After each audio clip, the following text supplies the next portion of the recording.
वहीं बिहार और उत्तर प्रदेश की नदियों में लाशों का मिलना लगातार जारी है। बिहार के बक्सर के चौसा प्रखंड के चौसा शमशान घाट पर 71 लाशें गंगा नदी में तैरती हुई मिली थी, जिसके बाद से ही ये कई सवाल यहां पर उठ रहे हैं कि आखिर इतनी भारी मात्रा में ये लाशें कहां से आ रही हैं। बिहार सरकार कह रही है कि ये लाशें पश्चिम से आ रही हैं, और यानी कि उत्तर प्रदेश से। दूसरी तरफ उत्तर प्रदेश के उन्नाव में भी तस्वीरें डराने वाली हैं, जहां गंगा तट पर भारी संख्या में लाशें पड़ी हैं, जिन्हें श्वान नोचकर खा रहे हैं। सवाल ये कि अगर कोरोना संक्रमण में कमी आई है तो इन लाशों की जवाबदेही आखिर किसकी बनेगी। और इसी के साथ ही इसी पूरे मामले पर एक रिपोर्ट देखिए।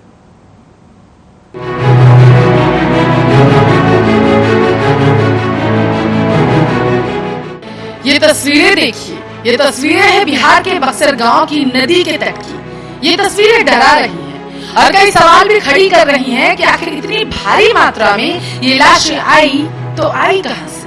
ये तस्वीरें पोल खोल रही हैं प्रशासन के उन दावों की कि आखिर कहां गए वो दावे जिनमें सरकार ये कहती है कि कोरोना संक्रमण अब कम हुआ है। आपको बता दें कि पिछले कुछ दिनों से नदी के किनारे शवों के मिलने का सिलसिला जारी है। उत्तर प्रदेश के गाजीपुर और बिहार के बक्सर में गंगा में उतराते मिले शवों के बाद से कई अन्य जगहों पर भी नदी में शव मिले। अब बिहार की राजधानी पटना के गुलाबी घाट पर उतराती लाशें मिल रही हैं।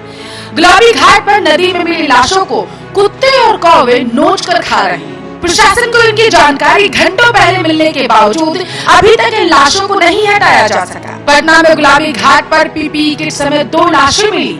जिला प्रशासन को सूचना मिलने के घंटों बाद अभी तक ये लाशें नदी से नहीं हटाई जा सकी। दूसरी ओर बिहार में नदी में लाशों के मिलने के मामले में पटना हाईकोर्ट ने स्वतः संज्ञान ले लिया है। सरकार ने इस मामले में अब तक क्या कार्रवाई की, हाईकोर्ट ने इसे देने को कहा। इस बीच गुलाबी घाट पर गंगा नदी में कुछ लाशें मिलने की तस्वीरें सामने आई। इस मामले में जिलाधिकारी चंद्रशेखर सिंह ने कहा है कि हमें इस बारे में सूचना मिली है, लावारिस लाशों का विधिपूर्वक अंतिम संस्कार किया जाएगा। हम नजर रख रहे हैं कि गंगा नदी में शव नहीं फेंके, कम से कम पटना में ना फेंके। उन्होंने कहा कि पटना सिटी के गुलाबी घाट पर कोरोना पीड़ितों के शव जलाए जाते हैं। अभी तक ये साफ नहीं हो पाया है कि ये लाशें यहाँ बहाई गई हैं या फिर ये किसी दूसरे प्रदेश से बहकर यहाँ पहुँची। सरकारी और राजनीतिक दल प्रेस कॉन्फ्रेंस करके ये ढोल पीटते रहते हैं कि देखिए कितने कम लोग अब बीमार हो रहे हैं। ये मुनादी सोशल मीडिया पर पार्टियां करते हैं कि अब सिस्टम सबको समुचित इलाज दे रहा है, लेकिन उन्नाव से आई ये तस्वीरें सरकार पर सवाल उठा रही हैं। सरकारी फाइलों में महामारी से निपटने की कैद गुलाबी तैयारियों के दम तोड़ चुके होने का सच इस वीडियो में दिख रहा है। उन्नाव में बक्सर घाट के किनारे अव्यवस्था का कब्रिस्तान और चौड़ा होता हुआ नजर आ रहा। गंगा किनारे जलाने की जगह दफन कर दिए गए शवों की संख्या लगातार बढ़ती जा रही है। ये लाशें कहां से आई? बक्सर प्रशासन का दावा है कि ये लाशें उत्तर प्रदेश से बहकर आई। हालांकि कई स्थानीय लोग जिनसे हमने बात की, उनका कहना है कि स्थानीय लोग ही शव के अंतिम संस्कार के महंगा होने और कोरोना के डर से लाश फेंक कर जा रहे हैं। आपकी जानकारी के लिए आपको बता दें कि कह पाना बेहद मुश्किल है कि ये लाशें आखिर आई कहां से।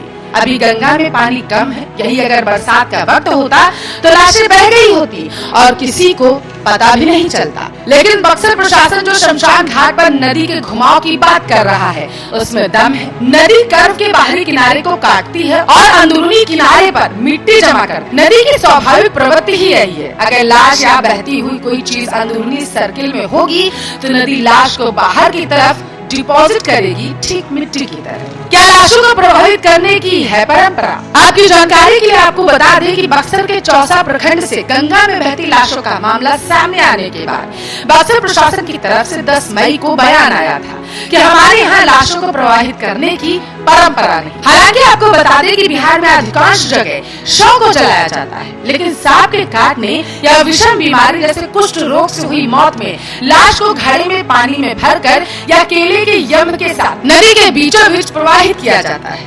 आपको ये भी बता दें कि उत्तर प्रदेश के सैकड़ों गाँव में लाश प्रवाहित करने की परंपरा है। कर्मनाशा नदी बिहार और यूपी के बीच बहती है। कर्मनाशा का जो हिस्सा यूपी की तरफ है, वह सैकड़ों गाँव में शवों को मुखाग्नि देकर प्रवाहित किया जाता है। बिहार में बक्सर के विधायक संजय कुमार तिवारी ने बताया था, पहली बात तो ये लाशें यूपी से आई।